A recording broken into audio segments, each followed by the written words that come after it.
Hola, un momento. Ok, Hola, ¿cómo está? Ver si ya que averigüe con su compañía, ¿está bien? Ok, perfecto, señor okay. Rubén, muchísimas It, gracias. He said, yeah, he's good.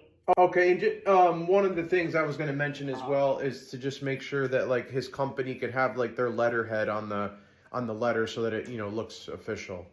Ok. Dice Dustin que la carta que le dé su compañía se ven.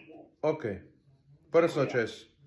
Okay, so if you haven't figured it out by now, I do have some clients who only speak Spanish.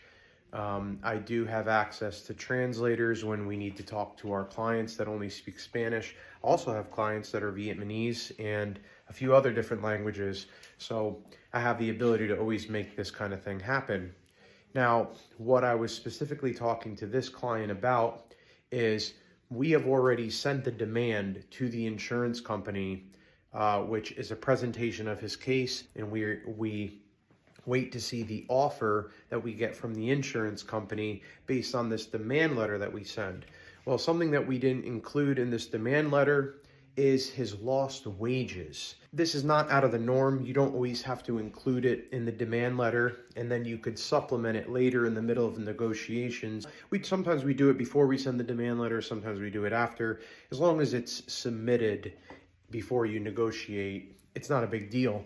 So what I asked him to do, this is the way that you could prove lost wages for your accident case.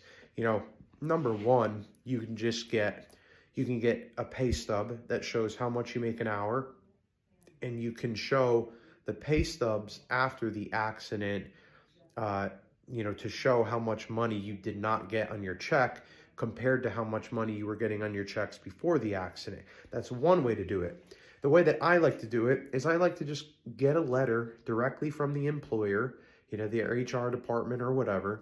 They write a letter that says, so and so has worked for this company for this long. So and so makes this much money an hour, and so typically works this many hours per week.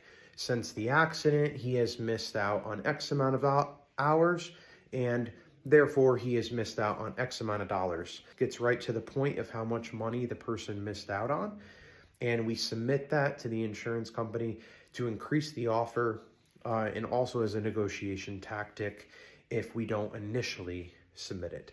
So there's a lot of ins and outs to car accident cases, to making sure that you're doing everything possible in a strategic way to get the highest possible settlement that you can get. If you'd like a free case evaluation, you can reach out to me anytime, 832-925-2030. God bless you and have a good day.